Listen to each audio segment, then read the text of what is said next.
I am a 32 years old female, and I was raised Mormon, but I'm not now, nor do I follow any other religion. My mom is still very much in the cult. As such, she has the typical Mormon mindset regarding gender roles and all that bullshit.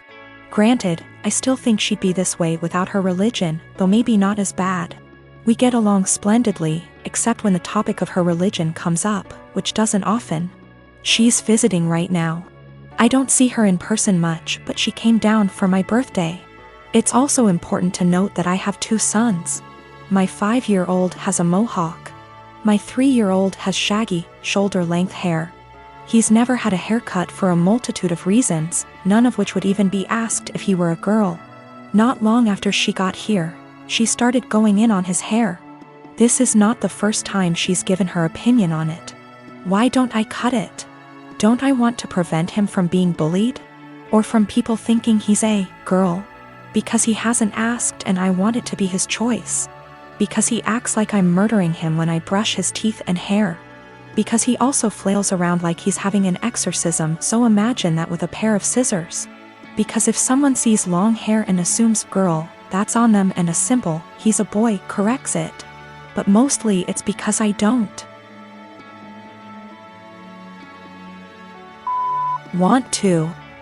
She got pissed and said what she really thought, which was, well, I just don't like long hair on boys. Clearly. Yet she has no problem with my other son's mohawk. Guess that's boyish enough for her. And she said it in front of both my sons, which pissed me off.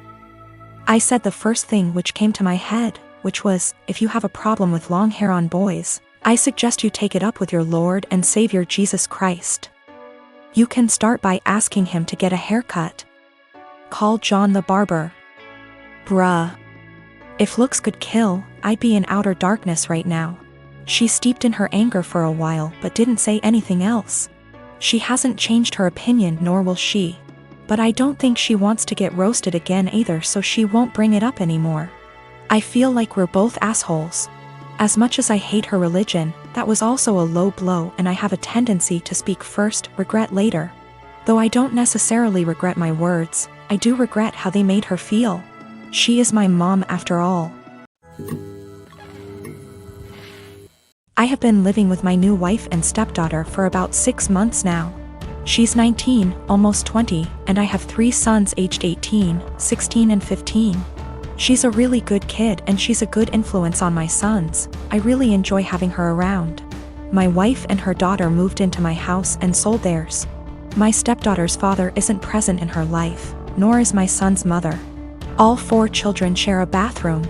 My sons have never lived for a long period of time with a woman, nor have any of them had long-term girlfriends. They had short visitation periods when they were younger, but never longer than an hour. So living with 2 women has been unusual for them. My eldest son, 18, came to me last week and told me that his stepsister disposes of her used sanitary products in the trash can they share, but doesn't use toilet roll or sandwich bags to disguise what they are, and it makes him uncomfortable, which I think is reasonable. My sons are teenage boys and don't want to see their stepsister's period products on full display. A few nights ago I went into the kitchen to grab a snack and she was there doing some work for university. My wife had mentioned that she knew she was on her period, so I took it as an opportunity to have a word with her. I told her my sons were uncomfortable and asked her if she'd mind putting her used products in diaper bags, or flushing them down the toilet. She laughed and told me it was rich coming from a man who sheds like a gorilla and has produced 3 skid-marking sons, which I thought was just an unnecessary attack. I've been nothing but nice to the girl and it's hardly a comparison.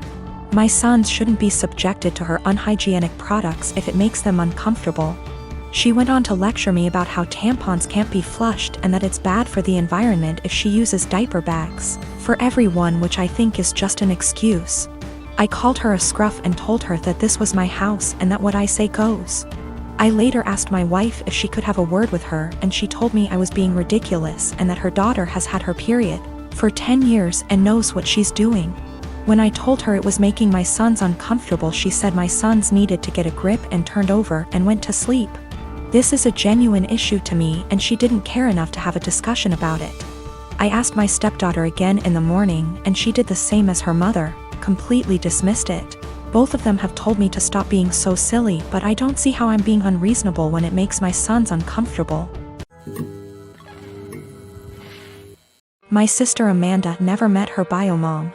My dad raised her alone until she was barely 1. My dad and my mom got married in 1992. Amanda knew that my mom wasn't her bio mother. She started pressuring my dad for information on her mom when she was around 17. My dad always gave her vague answers and refused to talk about her bio mom, which put a strain on their relationship. Enters our uncle and revealed the family secret. Apparently, Amy's mom wanted an abortion. She was 19. But my dad and his parents were able to bribe her. They offered her money if she followed up with the pregnancy. And she accepted. My grandparents sold one of their houses and gave her half of that money to Amy's mom when the pregnancy was viable. And the other half she received when she waived her parental rights over Amy to let my mom adopt her when she was 4. My uncle wasn't supposed to tell her that. My grandparents were furious. Amy stopped her crusade to met her bio mom, and her relationship with my dad went back to normal. Amy never mentioned her bio mom again. Dad got her into therapy after that. A month ago, Amy found out that she was pregnant. The pregnancy was an accident. She switched birth controls. The problem being, Amy is about to start her surgical residency and her hours are insane. It is basically impossible to raise a baby while working in that rhythm, so she wanted an abortion. The problem is that Mark, her fiancé, 6 years together, wanted her to keep the baby. It caused a big fight. In a move to convince Amy to keep the baby, Mark told Dad about this. Until that point, no one in our family knew about this. Dad talked with her, and they got into an enormous fight. Amy got the abortion 10 days ago. Mark ended up breaking up with her. She is obviously really sad. My dad was acting like a jerk. He was pretending that Amy didn't exist. He didn't want to talk or see her. So on Christmas Day, we were exchanging gifts. When everyone had already finished giving each other gifts, Dad got up and gave Amy her present. He gave her an envelope in front of everyone and told her to open it. It was 3 pictures with something written on the back, a name, an address, and a phone number. Dad told her that he was tired of babying her, that this is a photo of her bio mom and her 2 sons. That was her bio mom address, and that he contacted her bio mom and she is willing to speak with Amy. He gave her Amy's number. Dad thinks that they will have a great relationship since they are so similar. Amy broke down crying. I ended up in a fight with Dad, called him a monster for doing that to her. He just said he was just tired and left. We ended up leaving and she spent the rest of Christmas crying on my shoulder. She is a mess since that. My younger brothers called me a Grinch for making a scene and ruining Christmas. My mom was silent during the whole thing. My parents have been giving me the cold shoulder since Christmas. I'm 25 and am having a micro wedding. My dad's 43 and this woman's at least in her 50s. My dad and this woman have been together like 3 to 4 years at this point. I've never met her as they live on the opposite side of the country. I've had about 3 to 4 conversations with her over the phone and grow more annoyed every time. The first one was when I cut my mom off after a bad blow-up. Going on and on about I'm young and I'll come around and she's my mom still, etc, etc, etc. The second was last summer. I was 8 months pregnant and my car was impounded BC of the insurance company. It was resolved. I called to let my dad know, not her, and she kept going in circles repeating that we need to get it cause it accrues fees. I had a minor snap then. I don't appreciate being talked to like I'm stupid and 15. I was telling him that BC of the insurance company our truck got towed and was in impound, and they were in the process of getting it out. She chimes in, he had me on speaker, and repeatedly said in a tizzy, get that car out. You need it, it's accrues fees, the longer it's there the more it is. Literally repeated the same sentences for 10 minutes, refusing to listen. When I told her it was being handled until I snapped and told her to stop it because it was being handled, and I knew perfectly well what impound is and does, and to stop talking to me like I'm 16 years old. Again, I was 8 months pregnant and was giving an update, not asking advice.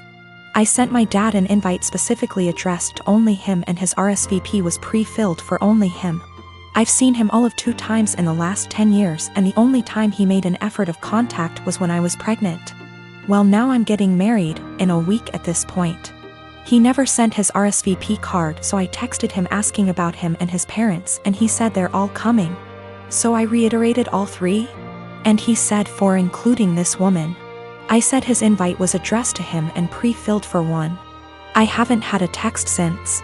Not only is it my wedding, but my FH and I are announcing our 2nd pregnancy as well, and I don't want someone who lacks boundaries there. Or someone, not from my IL family, that I haven't met / don't know. Yes, I did try talking to him this spring in person about her behavior. I told him I don't appreciate it when she talks to me like some stupid teenager who doesn't know what anything means.